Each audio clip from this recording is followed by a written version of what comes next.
જય માતાજી, જય શ્રી કૃષ્ણ. મિત્રો, સ્વાગત છે તમારું. આપણે આજના સમયમાં લોકો કાંઈક ને કાંઈક વસ્તુથી, લોકોથી, ઘરથી કે ગમે તે રીતે દુઃખી હોય છે.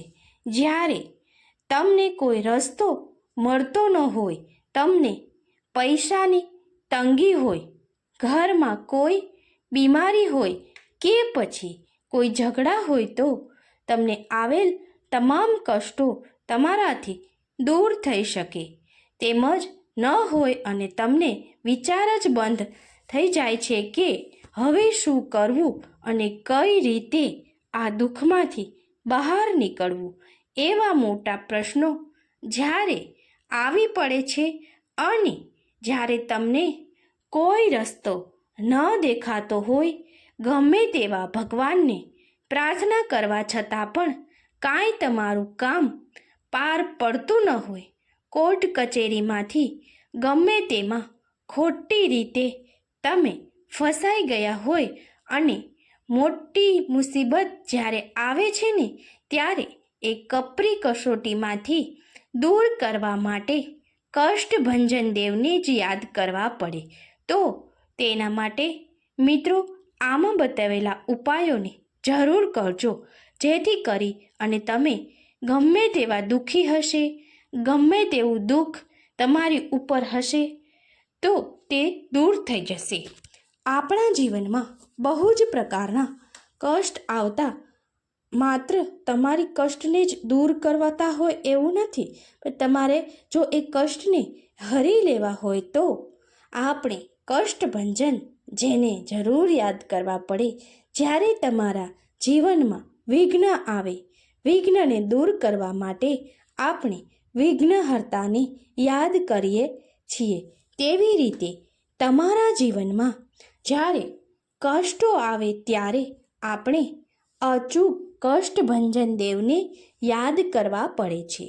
આપણા જીવનમાં ગમે તેવા કષ્ટ હોય, ગમે તેવી મુસીબત હોય છે તો તે દૂર થઈ શકતી ન હોય તો મિત્રો, રોજ હનુમાન ચાલીસાનો પાઠ તમે કરી શકો છો.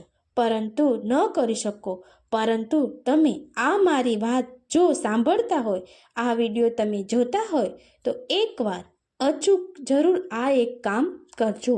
તમારા જીવનમાં આવેલી તમામ મુસીબતો દૂર થઈ જશે. ગમે તેવી મુશ્કેલીઓ જ્યારે ભગવાન બધા હાથ છોડી દે છે ત્યારે હનુમાન દાદા હાથ પકડે છે. તે કષ્ટ તમારું દૂર કરીને જ રહે છે. તો દર અઠવાડિયામાં 2 દિવસ એવા ખાસ કે મંગળવાર અને શનિવારે તમારે હનુમાન ચાલીસાનો અચૂક પાઠ કરવો જોઈએ. આમ કરવાથી તમારા કષ્ટો દાદા કષ્ટભંજન દેવ હનુમાન દાદા અચૂક દૂર કરશે. તો આ વાતને ભૂલશો નહીં.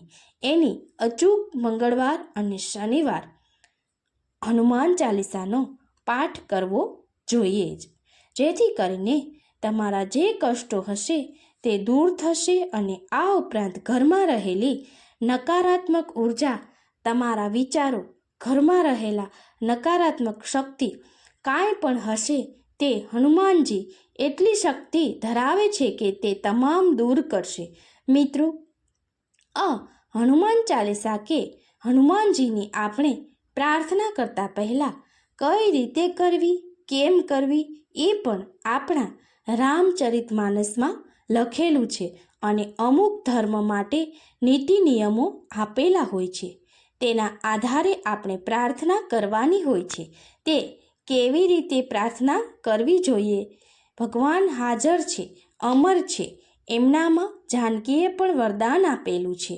કષ્ટ તે તમારા તમામ પૂર્ણ કરશે, પરંતુ તેના માટે તમારે કઈ રીતે પાઠ કરવા, કયા સમયે કરવા એ જાણી લેશો તો હનુમાન ભગવાન 21 મંગળવાર કે 21 શનિવાર આ રીતે તમે કરશો તો ભગવાન હનુમાન દાદા, હનુમાન કષ્ટભંજન દેવ તમારા જીવનમાં કઈ રીતે તમારા પાપને દૂર કરશે, તમારી મુશ્કેલીને દૂર કરશો તો સમગ્ર દૂર થઈ જશો, પરંતુ એ તમારા હાથમાં છે કે તમારે એને કઈ રીતે અનુભવ કરી અને આ કાર્ય કરવું છે. અને આ વિચાર કર્યા પછી તમારે જરૂરથી 21 મંગળવાર કે શનિવાર આ ઉપાય અવશ્ય કરવો જોઈએ. તે માટે તમારે સૌ પ્રથમ હનુમાનજીની મૂર્તિની સામે બેસી જવાનું છે. હનુમાનજીના મંદિરનો ફોટો કે મૂર્તિ છે તેની સામે બેસી જવાનું છે અને ચમેલીનું તેલ લેવાનું છે. અને હાલના સમયમાં એક શાપા બહુ ચાલે છે. તો તમારો કોઈ શત્રુ હોય તો તે માટે કે જે તમારી પ્રગતિથી ખુશ ન હોય અને એને મન ન થાય કે એની પાસે એટલું છે ને મારી પાસે નથી, તો મિત્રો બંદૂકની ગોળી ન લાગે એટલે કોઈની ઈચ્છા આપણને એટલી ઈચ્છા કોઈની ઈર્ષા આપણને લાગે છે. આ ઈર્ષા આપણા જીવનમાં ઉતરી જાય છે તો એ શત્રુ કહેવાય છે. અને શત્રુની નજર આપણા ઉપર લાગે ત્યારે આપણા કામ પણ બનતા બગડી જાય છે. તો તેના માટે તમારે હનુમાનજીનું મંગળવાર કે શનિવારે, એવું નથી કે સવારે કરો કે સાંજે, કોઈ પણ એક સમયે હનુમાનજીને મંદિર કે મૂર્તિની સામે ચમેલીના તેલનો દીવો કરવાનો છે. અને આ દીવો કરી હનુમાનજીને પણ આપણે તિલક લગાવીને મિત્રો એક વસ્તુનું ખાસ ધ્યાન આપવાનું છે કે આ કામ તમે જ્યારે કરો છો ત્યારે તમારે આંખ બંધ કરી અને અડધી કલાક સુધી કોઈને સ્પર્શ કરવાનો નથી કે કોઈની સામે તમારે બોલવાનું નથી. અને માત્ર ને માત્ર રામનું પહેલાં જાપ કરવાનો છે. કારણ કે હનુમાનજીએ શ્રી રામના પરમ ભક્ત હતા કે જે રામને તમે યાદ ન કરો તો તમે ગમે તેટલી હનુમાન ચાલીસાનો પાઠ કરી લ્યો તો પણ તે સફળતા નથી મળતી. હનુમાનજી શ્રી રામના પરમ ભક્ત હતા એટલે પહેલાં આપણે રામને ખાસ યાદ કરીએ, ત્યારબાદ પૂજા શરૂ કરવાની છે. શ્રી રામના જાપ કરી અડધો કલાક ત્યારબાદ તમે હનુમાન ચાલીસાના 7 વખત પાઠ કરો. અને બની શકે તો 1 વખત પણ ચાલશે, પરંતુ 7 વખત કરશો તો તે તમારા માટે સચોટ ફળ પ્રાપ્ત કરશે.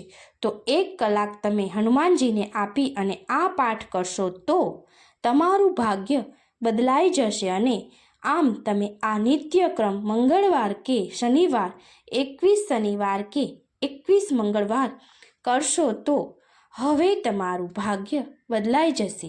મિત્રો, જ્યારે કોઈ વ્યક્તિ તમને પરેશાન કરતો હોય અને એવું હોય કે આની પાસે એટલું ધન છે અને આવી રીતે સુખી છે અને હું કેમ નહીં, અને એની જેવી હારે કખડાય છે એ આપણને અચૂક લાગે છે.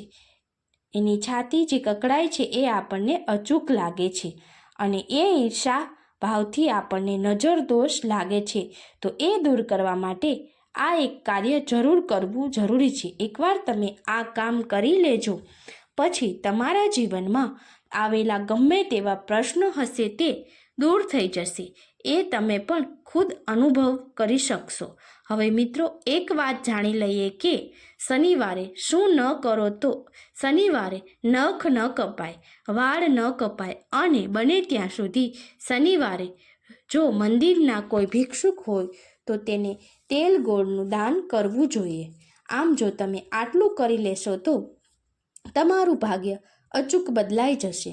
હનુમાનજી એક એવા દેવ છે કે જે અજર અને અમર છે. તે તમારા કષ્ટોને હરી લે છે. જેને લાગતું આ કામ તમે એકવાર કરી લેશો તો તમે 21 શનિવાર કે મંગળવાર જ્યારે પણ તમે આ કામ કરશો ત્યારે તમને તમારા દુઃખોમાંથી, કષ્ટોમાંથી મુક્તિ મળતી જણાય છે. અને હનુમાનજી કાયમ માટે તમને આ જીવનમાં અને તમારા ઘરમાંથી નકારાત્મક શક્તિને દૂર કરે છે. તેથી આ કામ તમે એકવાર અચૂક કરજો. જો તમે ગમે તેવી મુશ્કેલી હશે તો પણ તમારી દૂર થઈ જશે. જય શ્રી કૃષ્ણ, જય માતાજી. મિત્રો, આશા રાખું છું કે તમે પણ હનુમાનજીના ભક્ત હશો અને આ સંકટ હરતા હનુમાનજીની પૂજા કરતા હશો. અને જો નહીં કરતા હોય તો આ મુજબ પૂજા કરવાનું શરૂ કરી દેજો.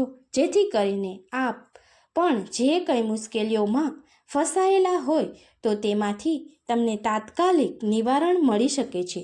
તો મિત્રો, આશા રાખું છું કે આપને આ વિડીયો ખૂબ જ ઉપયોગી નીવડશે અને આ પ્રકારની તમામ માહિતીઓ મેળવવા માટે આપ અમારી ચેનલમાં જોડાયેલા રહેજો. અને જો આપને આ વિડીયો પસંદ આવે તો શેર કરી, લાઈક કરી, કોમેન્ટ બોક્સમાં જય હનુમાનજી લખવાનું ભૂલશો નહીં. જય હનુમાનજી, જય માતાજી મિત્રો, જય શ્રી કૃષ્ણ, આભાર, જય શ્રી રામ.